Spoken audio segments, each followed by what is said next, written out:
Live streams are meant to entertain, connect, and capture real-time moments.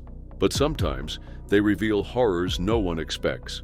From fatal accidents to devastating tragedies unfolding before thousands of viewers, these are 5 of the most disturbing events ever caught on live streams. Moments that began innocently and ended in unforgettable disaster. It was the morning of March 11, 2025, and Airi Sato was live streaming from Tokyo's Shinjuku ward.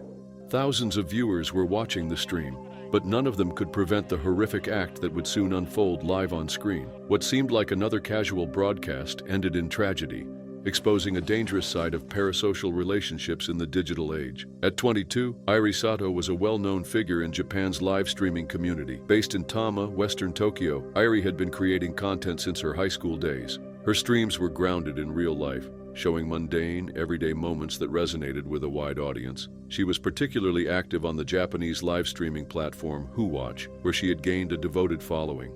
Among her followers was 42-year-old Kenji Takano from Oyama, Tochigi Prefecture. The two reportedly became acquainted in 2021 through her streams and later met in person as Takano would visit a restaurant where Airi worked. Over time, their interaction took on a financial dimension. Beginning around 2022, Airi frequently borrowed money from him, often citing forgotten wallets, locked accounts, or urgent financial troubles. The amounts escalated, totaling over 2 million yen, roughly $17,000. But Takano still wanted to help the young woman. Takano allegedly borrowed money himself from loan agencies to continue supporting her. Despite his support, Airi never repaid him. Takano eventually sought legal recourse and won a court case regarding the debt. Even then, no payments followed. According to messages Takano sent to acquaintances, he felt manipulated, listing the numerous justifications Airi had used to secure money from him. On March 11th, Airi announced a new live stream. Takano saw the post and traveled approximately 60 miles to Tokyo. He identified her location in real time using visual clues in the video, familiar buildings and landmarks. At approximately 9:50 a.m., near the Takadanobaba train station, he found her. What followed was an act of unbelievable cruelty. Witnesses and viewers described what followed. Around 6,500 people were watching live when Airi suddenly began screaming for help. The screams, according to a nearby construction worker, lasted for several seconds. Some viewers attempted to call for help in the live stream's chat. Then, the screen went black.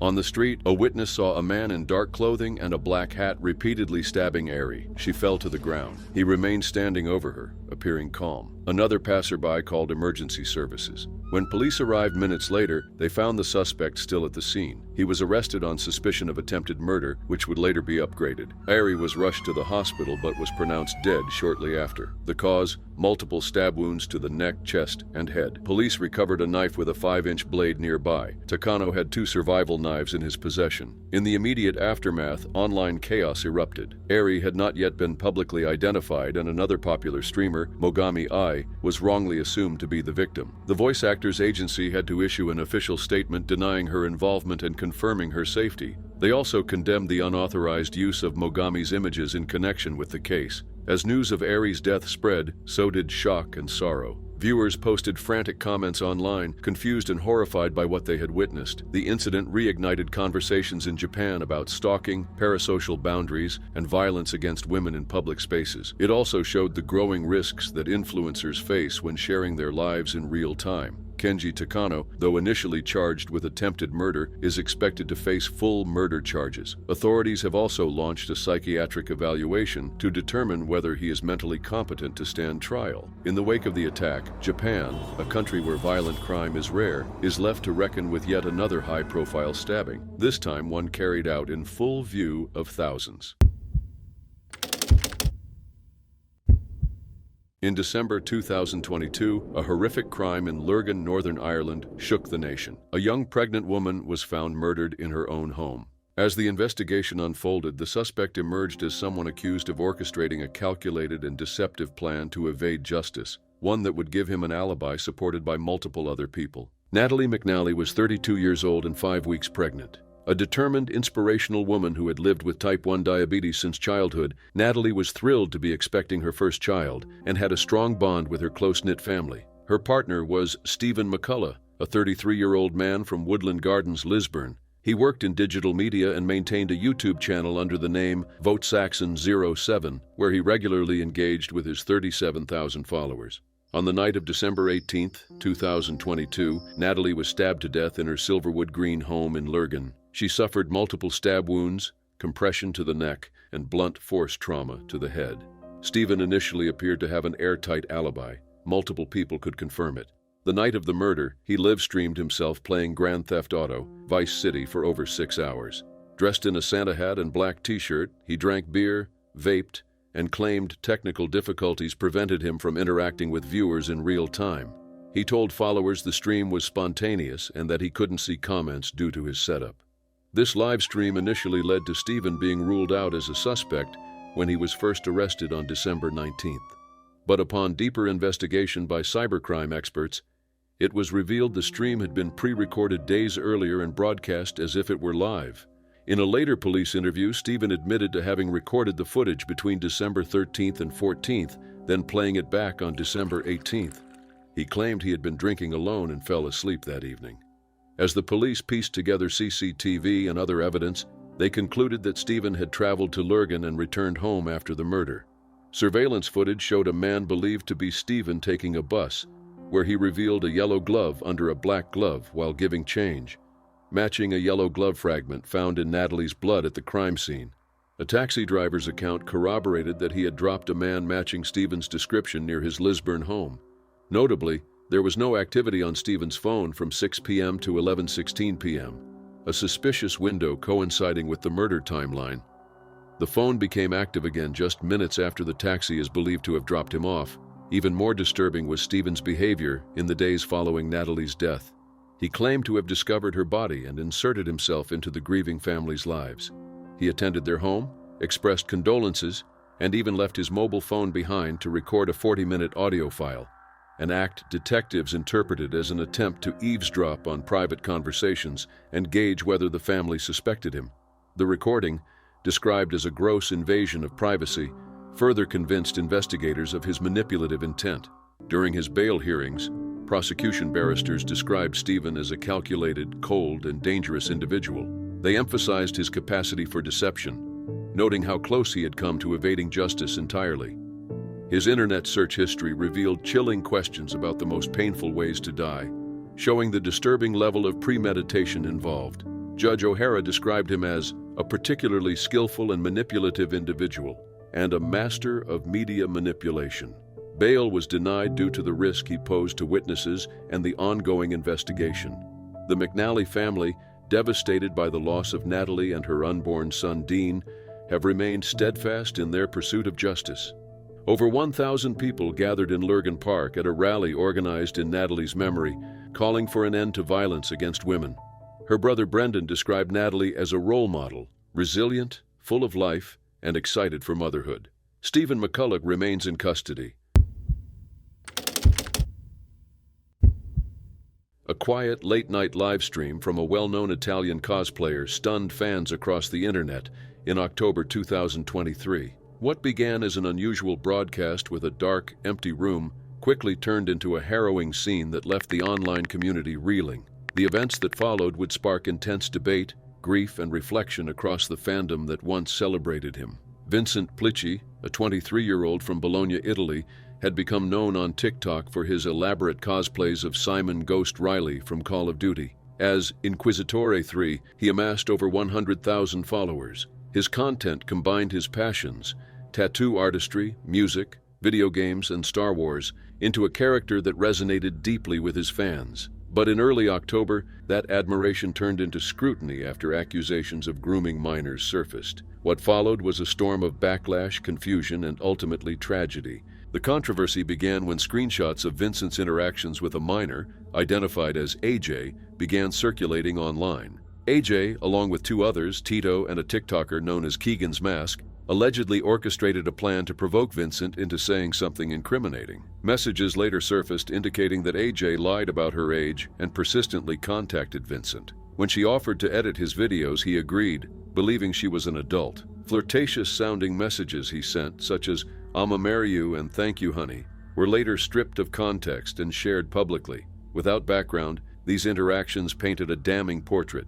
Vincent had marked minors DNI in his bio, explicitly requesting that underage users not engage with him. Still, the backlash spread rapidly. Keegan's Mask posted the messages on TikTok, omitting key context. Viewers who didn't know the full story assumed the worst. Though Vincent reportedly asked AJ to stop messaging him once suspicions arose, the damage was done. His Discord messages revealed growing anxiety. "I'm very scared, not gonna lie," he wrote on September 20th. "The last thing I want is them seeing me like some monster."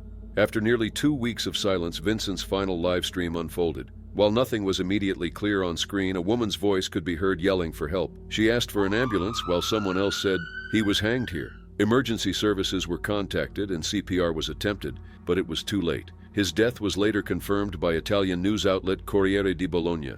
In a statement to Sky Italia, his father, Matteo Plichi, expressed devastation, saying that Vincent had been trying to defend himself from dishonor. In the aftermath, fans have created tribute videos and demanded accountability. Vincent's TikTok account disappeared shortly after the live stream, likely due to platform policies or family intervention.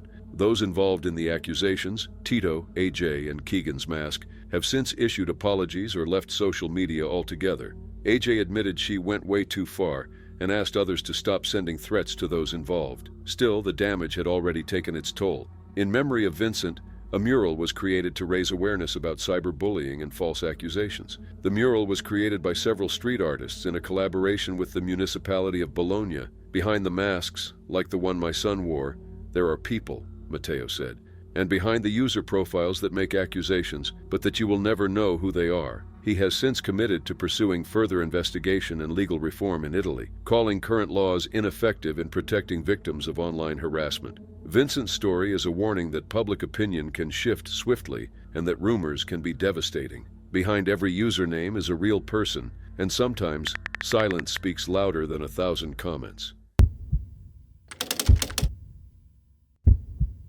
What started as a light-hearted live-streamed game night among friends turned into a tragic and disturbing event in the early hours of Saturday morning in Baltimore. The death of 24-year-old Ernest Wilson III during a Facebook Live broadcast has left a city in shock and authorities scrambling for answers. In 2020, Ernest was a well-known figure among his social circle in Baltimore. He worked in a warehouse but had bigger dreams of becoming an entrepreneur. Outgoing and social, he didn't care much for bars or clubs. Instead, he preferred hosting his own gatherings. Known for his creativity, Ernest was notorious for turning board games like Uno and Monopoly into elaborate drinking challenges, often streamed online for his growing audience. Hennessy flowed freely, and his parties had a reputation for being both intimate and exuberant. On the night of his death, Ernest was hosting a drunk game of hide-and-seek in a short-term rental property in South Baltimore. At 2:32 a.m. that Saturday, Ernest began live streaming the party on Facebook. The caption read, "Buddha play hide and seek." The atmosphere on camera was relaxed and energetic. Friends were dancing, drinking, and laughing as music blared in the background. Ernest, holding the phone in selfie mode, announced the start of the game and began to count while others scattered to hide.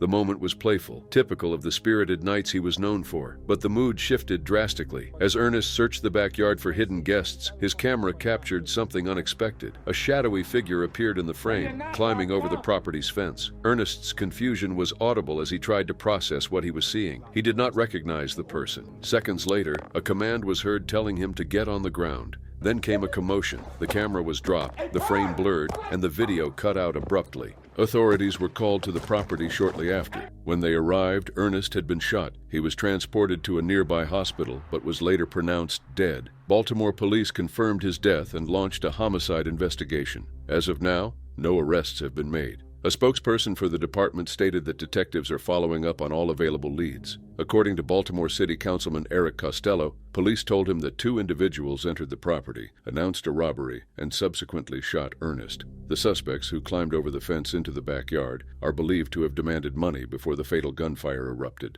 The Airbnb was a short-term rental that Ernest did not reside in, but had booked specifically for the night's event. His social media accounts revealed he had been promoting the gathering in advance.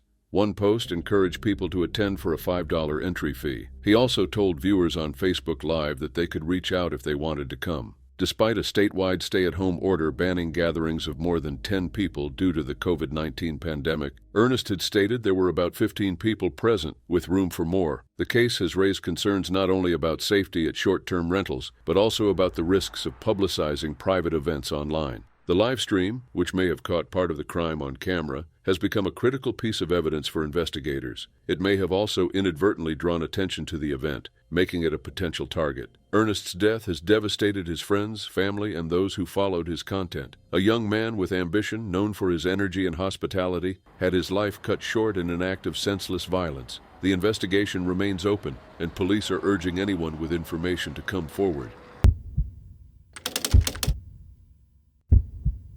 A live streaming session meant to entertain quickly descended into tragedy when a fire broke out in the apartment of a Japanese gamer. What began as a casual display of a new fire-starting tool during a Minecraft break would end in disaster, leading to the death of one person and the destruction of multiple buildings. The streamer, a 40-year-old man known online as Daisuke, had been broadcasting from his home in Japan. Known to his followers for his gaming content and online tricks, he had gained a modest audience. On this particular day in 2015, Daisuke was live streaming a Minecraft session, a game that has captured the imagination of millions across the globe. Minecraft, originally created by Marcus Notch Persson and later acquired by Microsoft for $2.5 billion, is a sandbox game known for its limitless creative possibilities. With multiple game modes and a vast community generating endless content, it is one of the most recognizable video games in the world. Whether building vast landscapes or speedrunning in survival mode, players around the globe engage with the game in deeply personal ways. Daisuke was one of many streamers who shared their gameplay live, connecting with others while immersed in Minecraft's voxel-based universe. During the stream, Daisuke decided to take a brief intermission for a smoke. Instead of using a regular book of matches, he opted to showcase a new oil match lighter. He poured lighter fluid into it on camera and spent several minutes attempting to ignite a flame. When he finally succeeded, the lighter suddenly ignited far more dramatically than anticipated. He dropped it, and in the confusion, placed the burning striker in what appeared to be a nearby container filled with paper or tissues. What followed was a sequence of escalating misjudgments. A small flame emerged, but rather than smothering it or using a fire extinguisher, Daisuke attempted to control the fire by piling flammable items on top of it. Among them, a plastic bowl, a cardboard box, and a dry blanket. The stream captured viewers frantically alerting him to the danger as the flames grew. But within moments, the situation became uncontrollable. The fire rapidly engulfed the room. Local media reported that it spread beyond Daisuke's home, consuming neighboring apartments and affecting 2 additional buildings. The blaze was so severe that firefighters spent 6 hours bringing it under control. Tragically, the body of a woman was discovered in the aftermath,